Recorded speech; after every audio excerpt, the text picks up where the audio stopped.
Okay, let's see.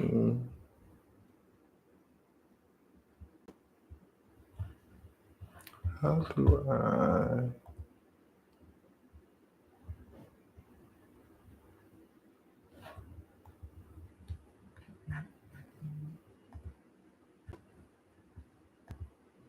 Okay, let's do this.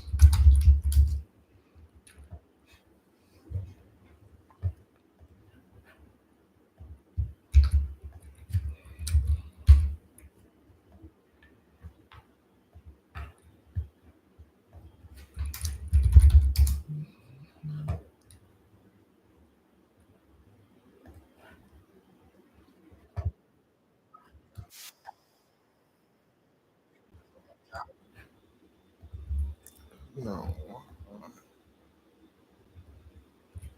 Okay, I want to make sure my live services are working. Please let me know if anybody can hear me or see me. Let's see if I can do this.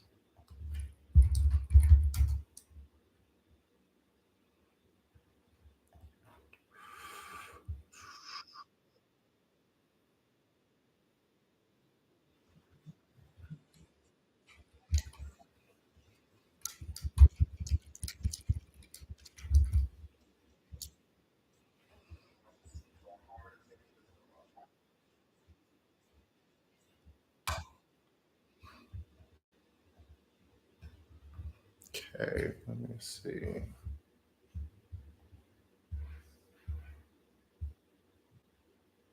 Copy.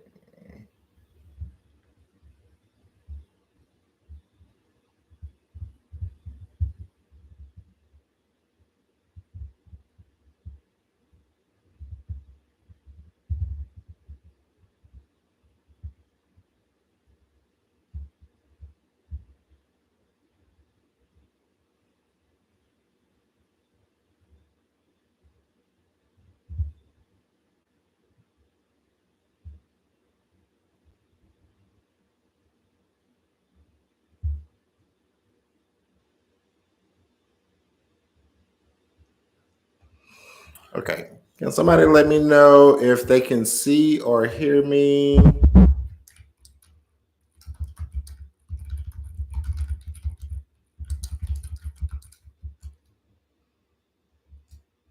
If not, it may be the settings I need to play with.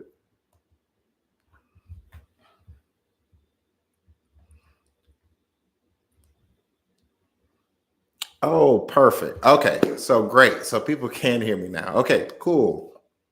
I was concerned then for my last one. Okay, great. I'm glad everybody was able to make it to this one now. Apparently, my last live, it was just buffering for people. So apparently I've been talking to myself for an hour, which makes me feel like I've been doing my videos basically, where I talk to myself for an hour and edit those videos to post for the week.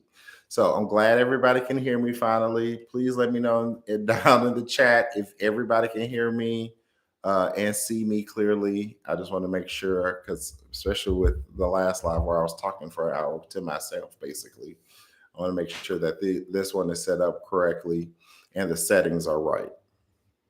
Great. I saw a couple likes to that. Okay, great. So then, like I said, I guess the last live by myself is I'm Anthony Harris. I am a career executive for well over the last decade, where I've moved from an individual contributor to a director's level role. And I've also been a hiring executive where I've interviewed, hired, and trained thousands of career professionals to help land in their next job quicker and easier. So that's the purpose of and the drive behind my business, Legacy Careers LLC, was to really help other career individuals make sure you land your next job quicker and easier and make sure you're getting a salary that you not only think that you deserve, that you should know that you deserve.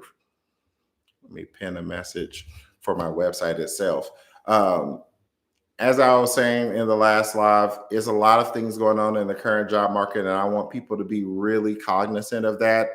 This is an employer's market. So, an employer's market means that you're applying to thousands of jobs right now. You're probably only hearing back for about 5 or 10 of those jobs after every 1,000 jobs that you're applying for. And that is the current job market. It is an employer's market. It is going to be a little bit uncomfortable. There is going to be more requirement of you to do a little bit more work on the front end in order for you to land a job. And that's just the reality of today. But that doesn't mean that you have to be defined by that. And it doesn't mean that you have to be stuck in that there's only a few jobs that are available for you, or that there's more work that you have to do in order for you to land a job. So just because there's an employer's market doesn't mean that. Okay, great. I'm getting confirmation from everybody that this one is working. Okay, great. So that means people can actually hear me, and I'm not talking to myself for an hour. But like I said, this is an employer's market, so there's taking people are having to apply to thousands of jobs before you actually hearing back from hiring managers and recruiters, which just means you have to do a little bit more extra work on your back end. But the best thing to do during this job market is we need to go back and revise everything that you have in order to land to your next job. And that starts off with your resume. Your resume is your ticket to actually get into a job interview. So if you're struggling where you're applying to thousands of jobs, you're not hearing anything back from anybody, you're not getting able to move to the next level, then that's your resume. Your resume is the first thing that a hiring manager and the recruiters look at in order to see if you're even qualified for an interview. So if you're not hearing back from anybody after you applied to hundreds of jobs a week, then it's your resume that we need to fix. And the biggest issue I see with a lot of resumes are on two fronts. One is just the formatting of your resume. The biggest thing I'm starting to see with people in their resumes is definitely their formatting. They're including things like pictures, graphs, fancy tables. Those are like the Canva resumes. Those will no longer work. A lot of the systems that a lot of companies use are the ATS system. That stands for Applicant Tracking System. That system is basically filtering out resumes, and it can't read your resume effectively if you have all of those pictures, graphs, and tables in your resume. So you need to remove those. Your resumes need to be what we call ATS friendly, which makes them a little bit more generic, probably in your opinion, a little bit more boring, but it's okay. It's okay to have boring resumes in terms of how it looks, but it needs to be impactful in what it says. And that's the second part of the importance of a resume, is what it says, because a lot of people, what everybody's doing is just put in bullet points of your duties. So you're like, I answer phone calls, I handle customer complaints. Those are a list of duties. That is not what you accomplished in that job. When you list things on your resumes, you need to list out your accomplishments. You didn't just answer phones. You completed 100% of the phone calls and handle customer complaints within one phone call. That's a valid bullet point on a resume, not just answer phone calls. Do not just go through your resume and list your duties of what you did at that job. You need to show what you accomplished in those duties at that job.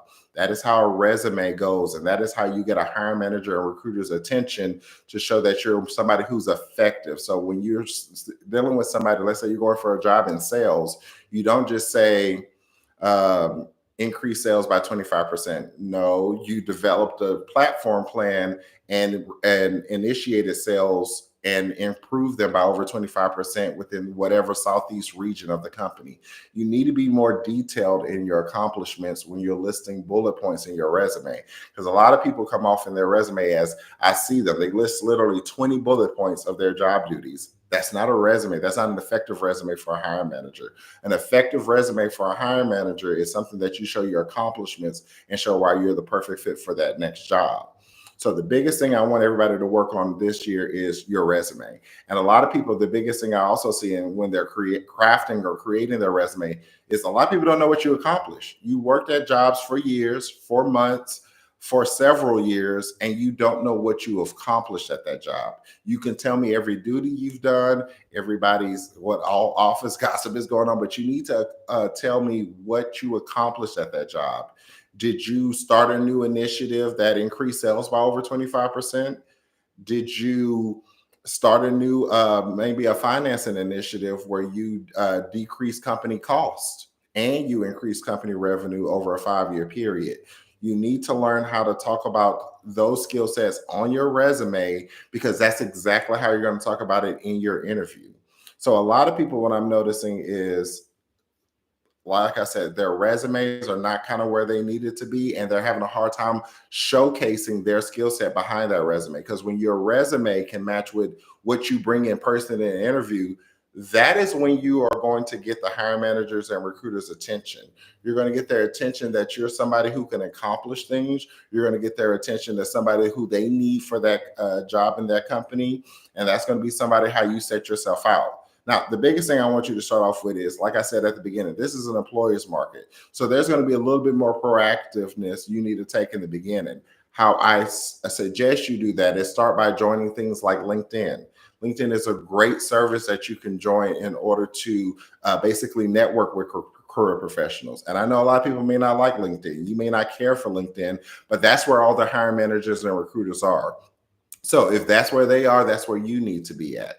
And like I said, LinkedIn is a great platform because it rewards you for utilizing it. So the more I was on LinkedIn, actually making posts, commenting other people's things, the more I noticed I would get feedback, or basically recruiters hitting me in my DM on LinkedIn, and I just spam DMs that a lot of people get. It was actually recruiters looking to fulfill roles because they felt that I was a perfect fit for that job. So the more you utilize LinkedIn, the more it rewards you, the more it ranks you higher when you're applying to jobs on LinkedIn. It basically puts you at the top of the list when the hiring managers and recruiters are looking to fulfill those roles.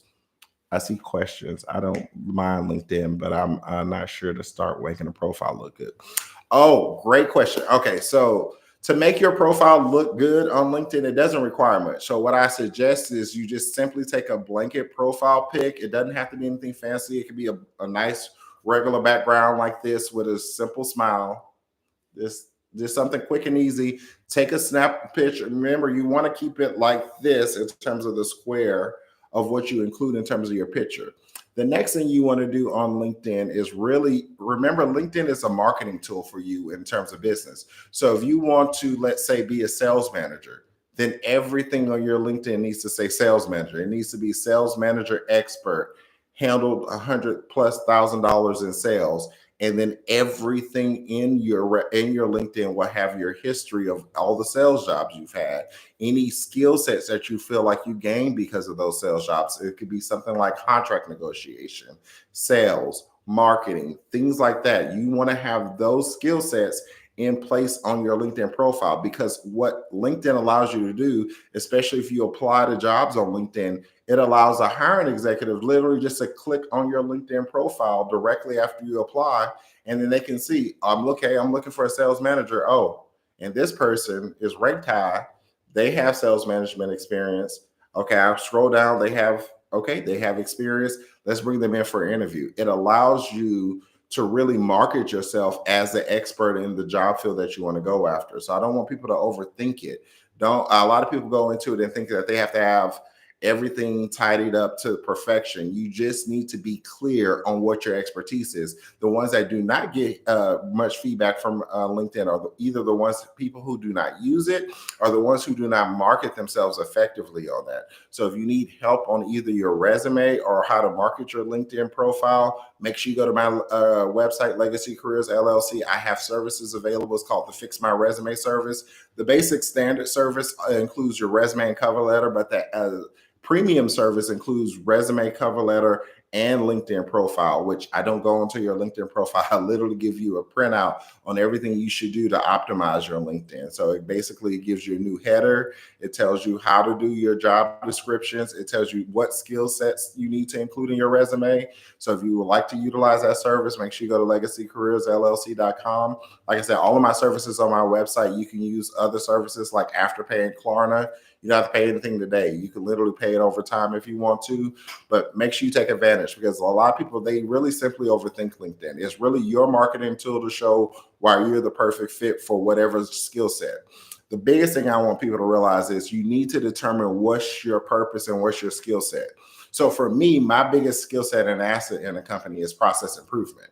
When I go into a corporation, I don't just do the job. I know how to improve the processes that are in place. I don't like to do 100 steps to do one job. I like to consolidate it. If we can do that job effectively in 10 steps versus 100 steps, then I'm going to help us move to the 10 steps. So process improvement is my specialty. So on my LinkedIn profile is going to say process improvement specialist. It's going to say those things in those categories to show that's my skill set. So if a company is hiring me, they're hiring me for the skill set of process improvement. They're not hiring me just because they like me. They're not hiring me just because I probably got along with somebody's cousin or anything like that. They're hiring me because I'm fixing a problem. They need to improve their processes, so they need to hire me to improve their processes. So that's what you need to utilize LinkedIn for, is what skill set are you marketing out in the job market? And if you need assistance on figuring out what's your skill set that you can bring to the job market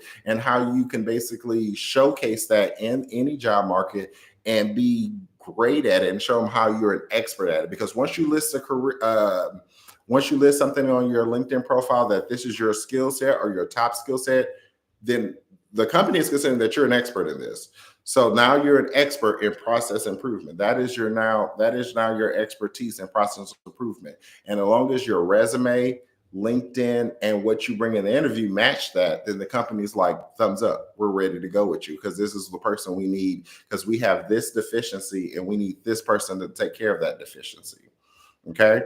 So if you'd like to work even one-on-one with me, go to legacycareersllc.com. It's called the Fix My Career service.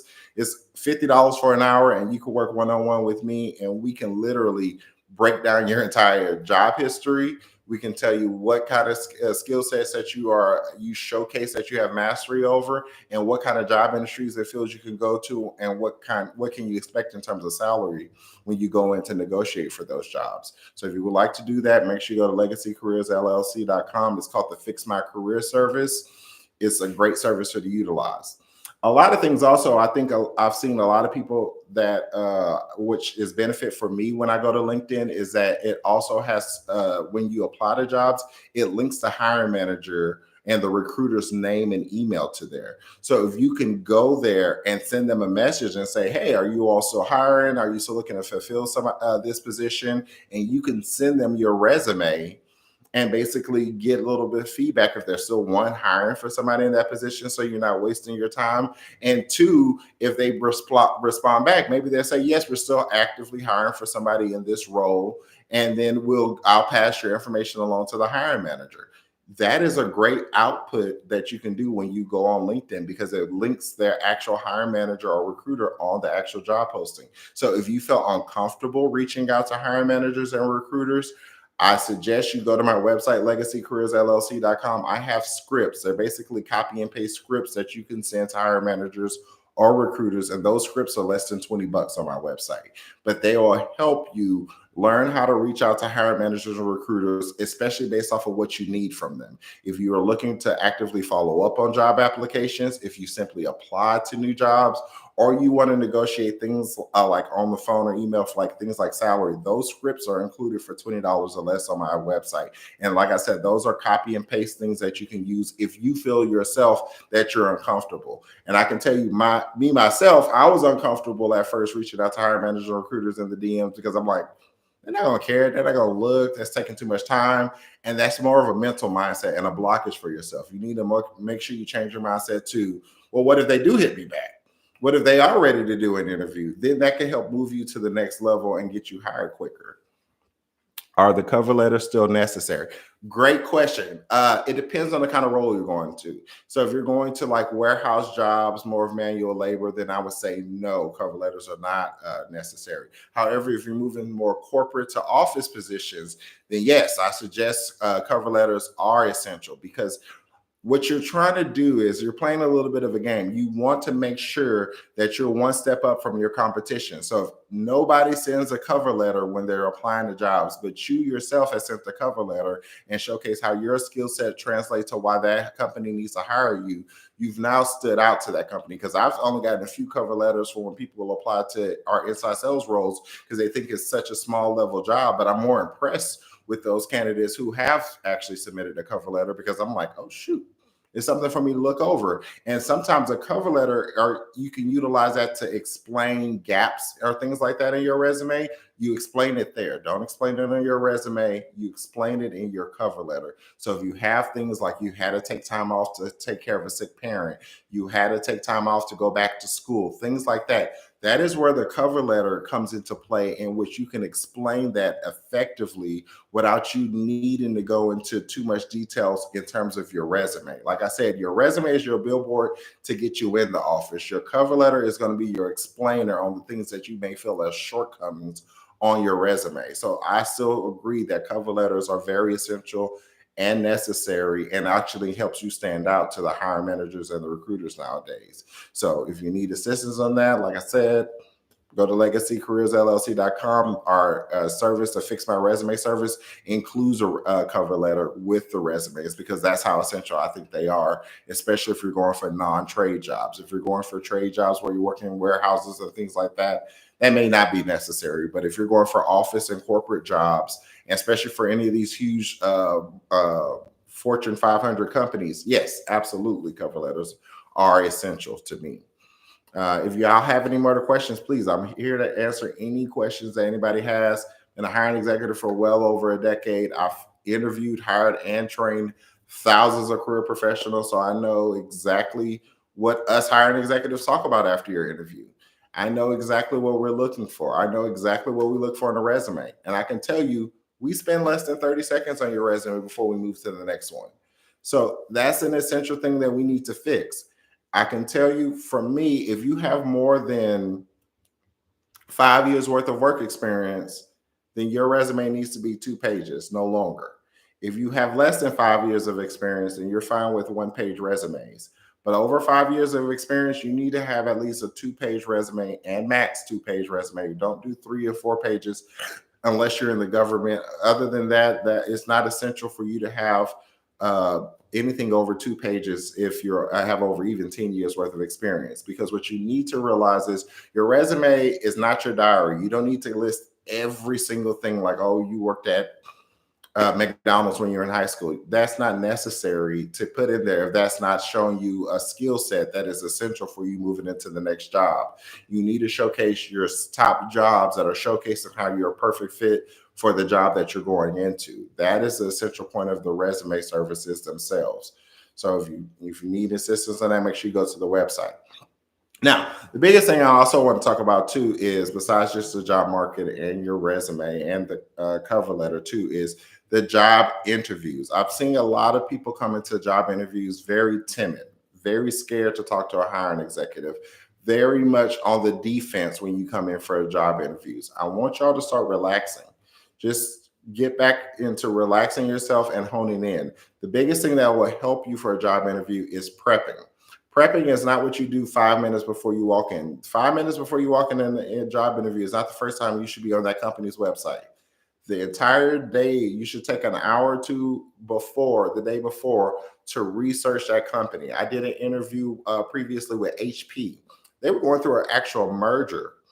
They were going through a merger eventually in the future. And one of the questions I thought to bring up in my job interview is, will that merger affect me coming into this role? Will that increase my responsibilities for somebody coming into this role?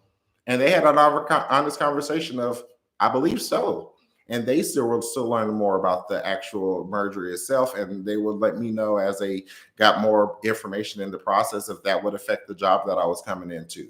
So you need to do your research on the companies. What are they going? What's going on with the company? Are they going through any mergers, acquisitions? Are they having any huge projects that you will want to be a part of? That's a huge thing. A lot of times companies are working on projects all throughout the year, and you may want to get in on that. They may be something that you're interested in, that you may need to talk to the hiring manager or the recruiter to say, hey, during your interview, hey, I see you all are doing this project and I'm interested in that. Is that something active I can do on this team in this position? And they can tell you, yes, that's actually something you'll be definitely one-on-one hands with, helping us elevate this project and things like that. And they get excited about that because it makes it seem like you didn't just take this as a regular interview. You're interested in the company and genuinely want to know more about this job and this company. So when you go in for an interview, I want you to just be in the back of your mind, they need your skill sets and they have a job position open. It's a dance that is working together for y'all to come together. You both need each other. So don't walk in there on the defense like they get to grill you 100 questions and you don't get to ask them nothing. That's not how this goes. The most effective candidates that have the best interviews are where you're going back and forth. They get to ask 2 to 3 questions. I ask 1 or 2 questions. And during the interview, I'm getting to know more about them and the company, and they're getting to know more about me and how I problem solve. So the thing I want you to work on before you do your job interview is, one, do your research on the company. Make sure you know what they're going through, what major projects that you may be involved in. Two, I want you to go into the job interview with 3 skill sets that you want to talk about. Like, because if I was going for a job interview, my communication skills, my process improvement, and my organizational skills are my top 3 skill sets that I want to showcase to this hiring manager. So what I'm going to do is think of at least 2 to 3 incidents I've had at my previous job that showcase those 3 skill sets. So anytime they bring up any of those situational questions like, can you tell me a time when you did da, da, da, da, or can you tell me a time when you had to deal with a rude customer? As long as I have one of my 3 skill sets I want to showcase, I'm going to showcase that in the scenarios that they give. So I suggest you go into an interview with 3 skill sets that you want to showcase to them, because when you're negotiating on your salary or things like that, you're going to emphasize those 3 skill sets in order to get the salary that you need at the end of this. So I suggest you also go in with 3 skill sets in mind and examples of how you showcase those skill sets, and that will keep you more prepared for the interview more than anything.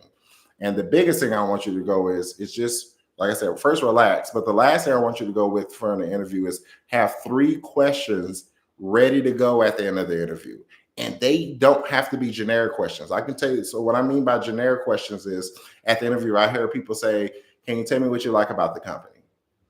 Can you tell me what the day-to-day is for somebody coming into this role? Uh, can you tell me why you've been here for the last 10 or 15 years? Those are generic questions that candidates ask me at the end of job interviews. And I can tell you they're generic, and those are like in the can questions that people ask, which are fine. But I can tell you the ones that stand out to me are the ones that make me more thoughtful and thought provoking, or put me on the spot. Like if you ask me a question like, can you tell me what the greatest asset is for somebody coming into this role? And has there ever been a time in which you wanted to leave the company for any reason? That's a huge question to ask me as a hiring executive. Has there been a point where I wanted to leave the company? Why? That puts me on the spot, and is not, I can't give you a cookie cutter answer like, oh, I love working here, I love my coworkers. I have to now answer the question, and you've now put me on the spot to think about something more analytically. Or if you ask me a question like, can you tell me about the KPI tools that you utilize to measure success in your department? And if people meet those success measurements, do you give bonuses for them? That's more thought provoking. So now you know 2 things in that one question.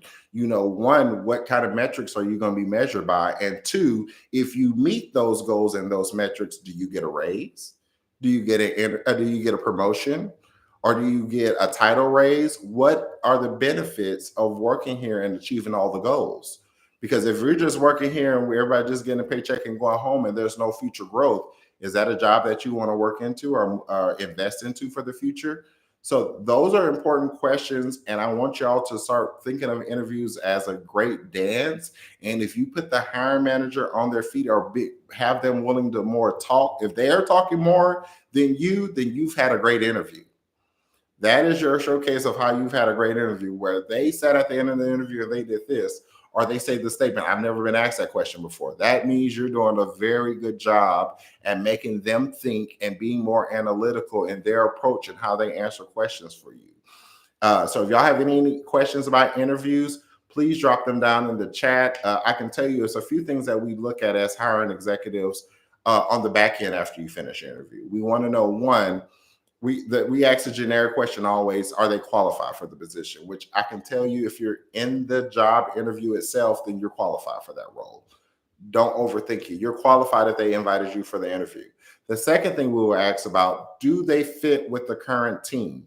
Because let's say we have a current team of 10, we want to make sure that whoever's personality or whatever person we bring in for that department matches that department. You don't want You have a team of extroverts and people that like to go out and have fun, and then you have just simply, I mean, you can have it, and it's, I'll tell you how we handle this on the management side of it a little bit later. But if you have a full introvert that doesn't want to get to know their coworkers, that just wants to get their job done and move along, then that may not be the department. Their department may not be sales. Their department may be more fit for like product management, where you don't have to talk to customers all day. You can sit in a cubicle and do your work and then move on and not have to worry about the inner office dynamics and things like that. So make sure you think about that when you're applying to jobs, and you think about the dynamics you want to bring to that interview and that job itself, and kind of how you want your coworkers. Do you want your coworkers to be friendly, smiling at you,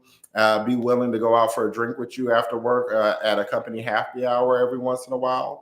That's questions that you need to know in the back of your mind when you go for job interviews too. Of, you have to want to work for the company as much as you want that job. Because I've seen a lot of people, they think that they want that job until they learn more about the company. And the way you're going to learn more about that company is the questions that you ask at the end of your job interview. So if you have any questions on maybe what type of questions to ask at the job interview, how to approach doing your research for jobs, or basically how to handle the pressure during job interviews, make sure you drop them down in the chat. If you want to work one-on-one with me and my team, go to legacycareersllc.com. It's the Fix My Career service. You can work one-on-one with me for over an hour. That's a $50 or less service in which we can work one-on-one, and we can do even mock interviews. We can do interviews where I ask you questions and then I'll let you respond, and then we can go back and forth, and then I'll critique it at the end and say, hey, you did great. What I want you to work on is your confidence surrounding this. I want you to work on making sure you streamline your answers surrounding your strength or weakness. We can work on those type of things too. Sometimes interviewers ask generic questions like, what is your greatest weakness and strength? I hear a lot of different approaches to this. What's your take? Okay, great question. So what I want everybody to do is just move out the generic. So us hiring managers, we know the generic answer. So if you say something like, what's your greatest strength? A lot of people go, oh, I'm strong in organization, or I'm a strong communicator. What's your biggest weakness? They say something like, oh, I'm a perfectionist. We know those answers. Let's move past that, because it's a little bit played out for hiring managers. But what I want you to do is also just give context to it. So when you say something like if I said my greatest strength is my process improvement skills, then showcase that. Like, my greatest strength is process improvement, and I've displayed that in my previous position by improving our quotation process and increasing our output by over 25% within the last quarter alone. Boom. Now I didn't just tell it, I showcased it. Same thing with your weakness. I want you to take an actual weakness, but flip it. So for me, my biggest weakness is I am very a detail-oriented person, and I get caught up sometimes in the small details, so where I have to go back and look at the big picture. So how I fix that, how I've been actively working to fix that issue, is actually I take basically many meetings with my team at the end of the week to make sure we're making sure we're not only completing the process and the details, but we're looking to make sure where we're at in terms of the overall picture of the goal of the project itself. So when you give a weakness, give an actual weakness, but also showcase how you're working to improve it, or what steps that you put in place. Because somebody may say, my weakness is really but just make sure it's not critical for the job. Because let's say you're going for a project management job and you say your weakness is organization, then it's like, that's the whole job. So don't put it to where that's the incomplete weakness that's the entire necessity for that last job, but give her actual weakness and how you're working to improve it. Okay, so whether that's you basically are taking classes or courses, so your weakness may be Excel. Honestly, you could say my weakness is actually Microsoft Excel, and what I'm doing is I'm actively taking classes or courses on the side in order to improve my skill set in that, so I can master it. Because I've seen where people can take massive data and they can analyze it more quickly with the use of Microsoft Excel. So I'm actively taking classes to improve myself on that, because that's a skill I want to bring and be moving from a weakness to a strength of mine. That's how I would approach to answer those questions. And you learn how to answer those questions when you learn more about yourself and what skill sets you bring at a job. When you know yourself, you can bring more and be more dynamic in an interview, because then they're not putting you on the defense. You know yourself. You and a lot of people, you do. I think a lot of times is you just work so hard and you put almost blinders on to anything going on around you. It's hard to look back at a job and say, what did you accomplish? And I think that's where a lot of people need help with. At least I did. I had to get a executive, career executive assistant when I was trying to move from just senior management to director level role, because it's so hard. You do so much things every day, daily at your job, and it's hard to put that into words, into form, and actually showcase your skill set. So you have to put that work in there in order to showcase that. But once you do know yourself and know how to speak about your experiences, then it makes it an easier conversation at the end of it. But that's my opinion for sure on the greatest strength and weakness, is at least showcase how it's a greatest strength, or if it is a weakness, what are you doing to actively improve upon it? Because us just saying we have a weakness in it, we always are working on ourselves. So it's a way we're working on it, whether we want to admit it or not. We're all a work in progress. But great questions. Please keep dropping questions. I love these type of questions, especially in job interviews. There's a lot of things going on in the current job market, and I know a lot of people are getting nervous. There's a lot of things that are happening, even that makes it. I've seen where people had to do 5 or 6 interviews, panel interviews, and those are extreme. We try to do at my company, we try to do 3 interviews or less. We should be able to hire somebody in 3 interviews or less, and that should be enough, because it should be the hiring manager, then maybe somebody who's a part of the team, and then the executive person that heads the department. But I've been seeing there's a lot of people going on to multiple job interviews and doing a lot of things too. But please ask your questions if you have any questions on that. Do you recommend having several different resumes if I'm searching for jobs in several different fields? Great question. So what I will tell you is you should have a master resume for the main industries you're going after. Okay, so if I'm going, let's say, like I said, I'm process improvement. That's my specialty, is process improvement. But if I'm going for IT jobs in process improvement, then I'm going to have a resume that showcases how I fix IT systems in terms of process improvement. That makes sense? And if I'm going for a sales job, I'm going to showcase how my sales experience meets that. I suggest you have a master resume for the job industry you're going after. But I don't want y'all to start thinking that you have to adjust your resume too much for each job. You should only have to adjust either a couple bullet points, or you should only have to adjust a couple of skill sets if you're moving from different job industries. Your master resume that you utilize should be good to go for actually multiple jobs. But what I want people to do is start putting blinders on, because the way this current job market is, you're not going to be able to move from, let's say, you're not going to be able to move from just IT to strictly, let's say, sustainability and green energy. It's not going to be that easy of a showcase where you have the skill set to show that you move from that. But once we optimize your resume, we can start peppering in those skills and those things in your resume to where you can have one master resume that can work for more than one job field. But it depends on kind of what you want to go after. So definitely give me some examples of some job industries that you're interested in, and we can go go a little bit more in depth on how we can basically give you even one resume that may even work for 2 different industries. Because let's think about it. IT, let's say we're going for sales. What every major industry has sales. Manufacturing has sales, IT has sales, healthcare has sales. It's a lot of different sales positions. So if your core is sales, then we'll just make that the core of your resume. And then we can use that core resume and just add a couple different things when you're going into different industries, but you can use one master and core file for your resume. Does that make sense? If you have any questions, definitely let me know, and let me know if it's any job industry specifically you're thinking about doing. I want to make sure. Okay, perfect. If there's any other job industries that you're working or thinking to get into, and I can help guide you into where you need to go in order to land it. Okay. Now, the next thing I want everybody to us to talk about today is salary negotiation. Now, I do have salary negotiation scripts, whether they're by phone call or email. If you have a hard time negotiating things like salary, Those scripts are less than $20 on my website. So take advantage, go to legacycareersllc.com and take advantage of those salary scripts. Now, what I want everybody to realize is salary is not the only thing that you should be negotiating for at the end of your job offer. Salary is the starting point. You can negotiate several things when you're negotiating for a job.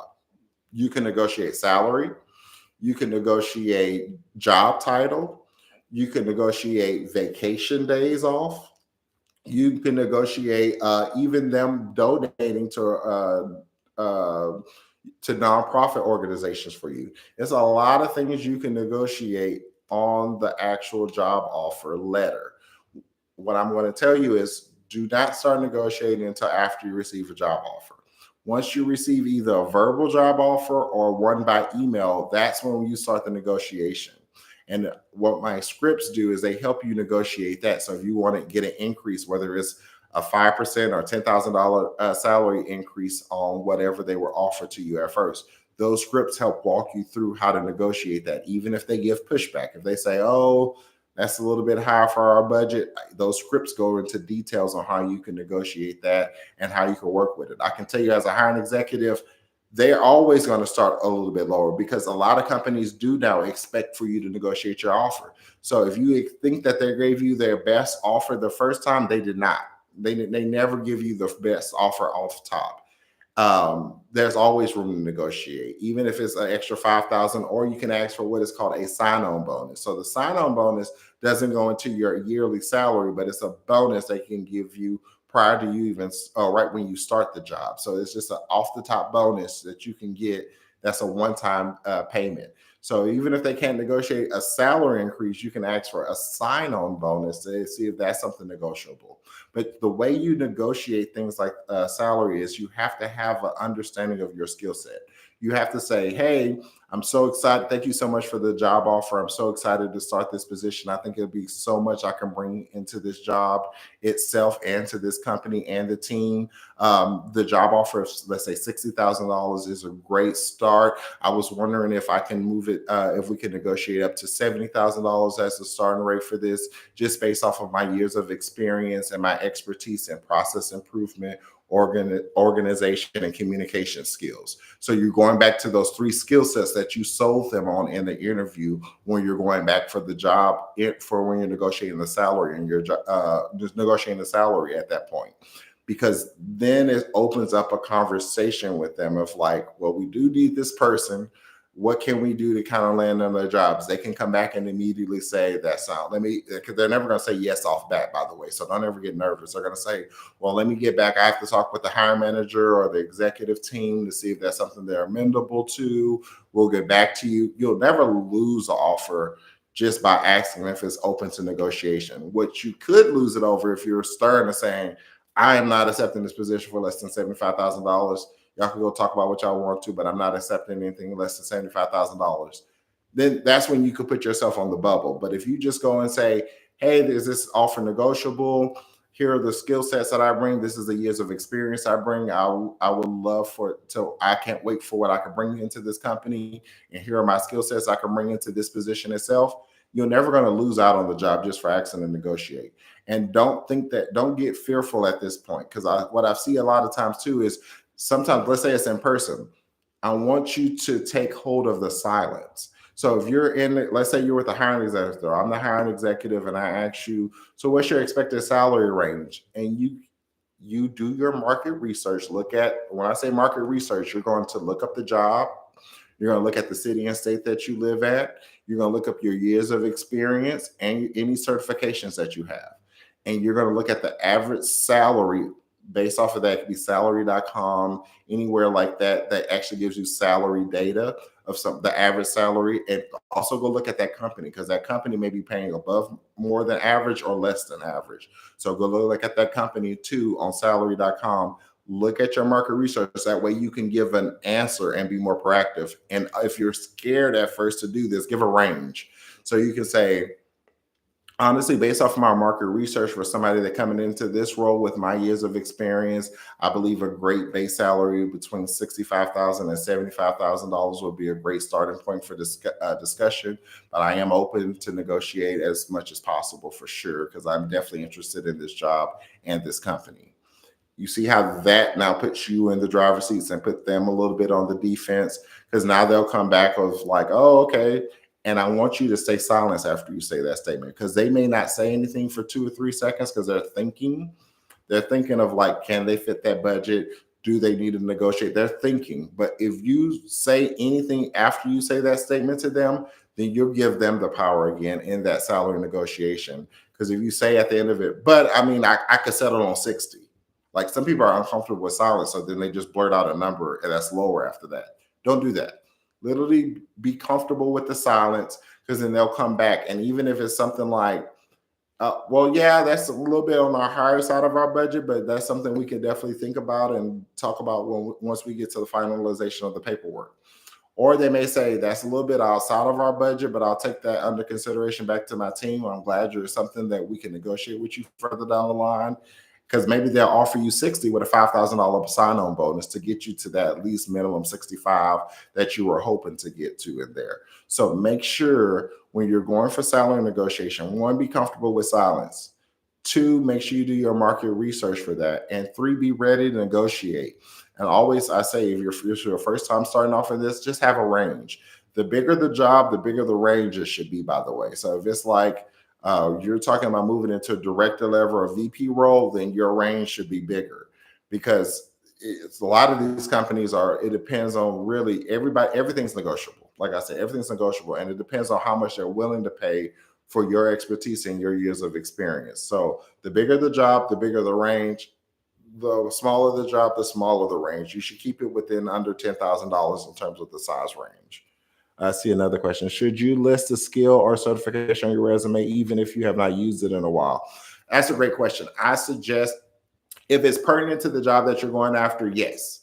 So a great example of that for mine is I had a green belt when I did my master's degree for my MBA degree. I became a green belt, which is basically a big thing for process improvement.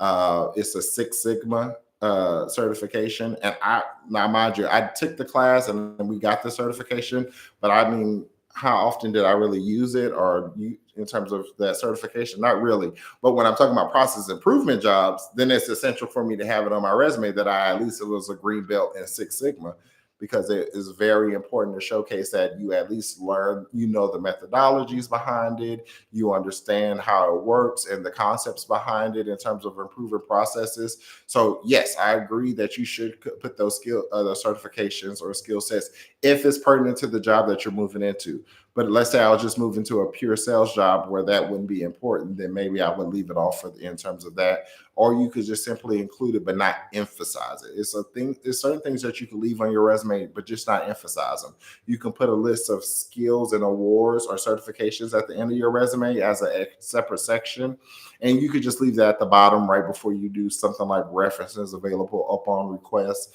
Something simple at the end of your resume, you want to include that.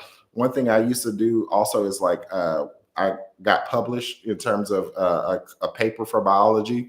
I used to include that at the bottom of every resume. I'm like, I don't need that. It wasn't necessary for, unless I was going for biology jobs where actual publications would be important. Then that would have been important to include. But it just depends on the type of job that you're going after if you want to include that for sure. But I suggest you do if it's pertinent to the job that you want to move into. Does anybody have any other questions? Like I said, I want y'all to visit my website, legacycareersllc.com. I have the scripts, like I said, for $20 or less for LinkedIn and salary negotiation scripts. Those are $20 right now. We can do work one-on-one. It's called Fix My Career as a service, where you can work one-on-one with me for an hour for about $50. And we can break down everything. We can go through what your past is. We can go through your skill sets. We can actually do mock interviews, go back and forth on job interviews, and I can give you critiques. As somebody who's hired thousands of people, I can tell you if your interview skills are where it needs to be at for the jobs that you're going after. And then we can also just work on different things: resumes, cover letters, LinkedIn profile, and any honest feedback that you want from a hiring executive. That's what that service is there for.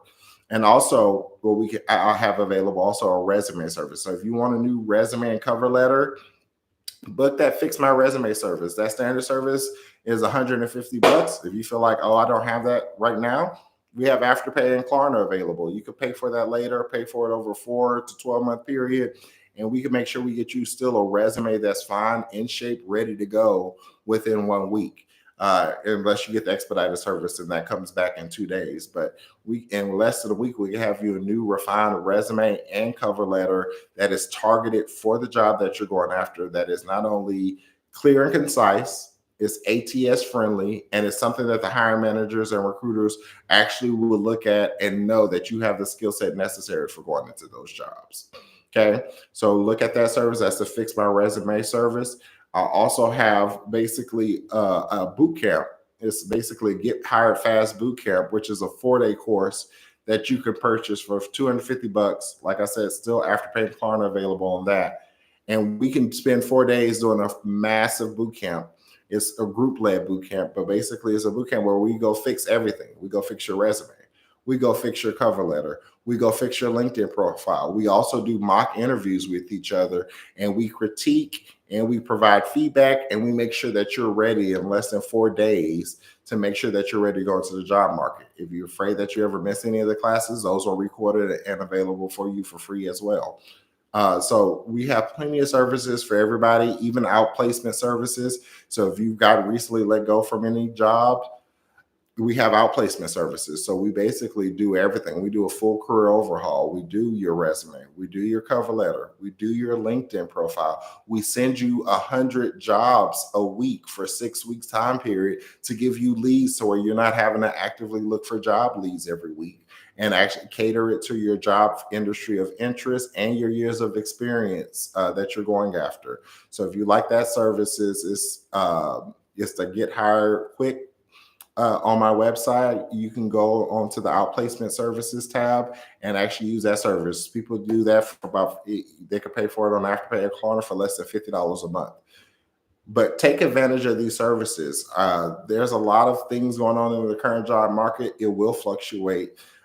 It will go eventually from an employer's market to an employee market. We saw an employee market recently, right after COVID. Right after COVID, it was called the Great Resignation.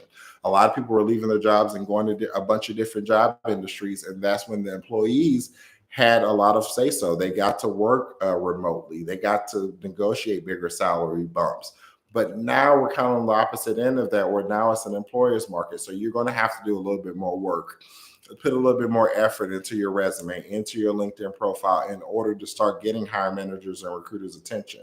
Heck, I didn't even know recruiters actually hit you on LinkedIn until I optimized my LinkedIn. Until I made that change on my LinkedIn, I did not know actual recruiters would hit you in your DMs to try to set up interviews. I never even had that happen before. I always got spam messages on LinkedIn until I optimized it. Once I optimized it, then I actually had hiring managers and recruiters actually hit me up to do interviews, to actually come and see if I was available, or even do a quick 10-minute, 15-minute interest interview of something that they were trying to sell, or basically a service that they wanted me to come and assist with. So there are a lot of things that we can do to make sure that you get to your next job quicker and easier. It's just about the action and how much work you're willing to put behind it. So if you have any questions, like I said, on anything that I talked about today, please drop it in the chat before I end this live right now. And if you want to come back later or go to the website, go to legacycareersllc.com. We're here to help and make sure that you could just land your next job a little bit quicker, a little bit easier, especially at a salary that you can be proud of, that where you can work one job and fulfill all the financial needs you need to for your family. So if anybody else have any questions, please let me know. Otherwise, I will end this live. Thank you all so much for your questions. I will post this live up on my YouTube channel. That way, if other people have any questions, I want to join me. I'll be live next Saturday at 11 a.m. Central Standard Time as well. Just keep opening it up and keep seeing if anybody wants to just work with me and want to know more about how I can help them and make sure they can get to their next job a little bit quicker and easier. If you have anything else, let me know. Other than that, Thank you all for joining me today, and I'll talk to you all later.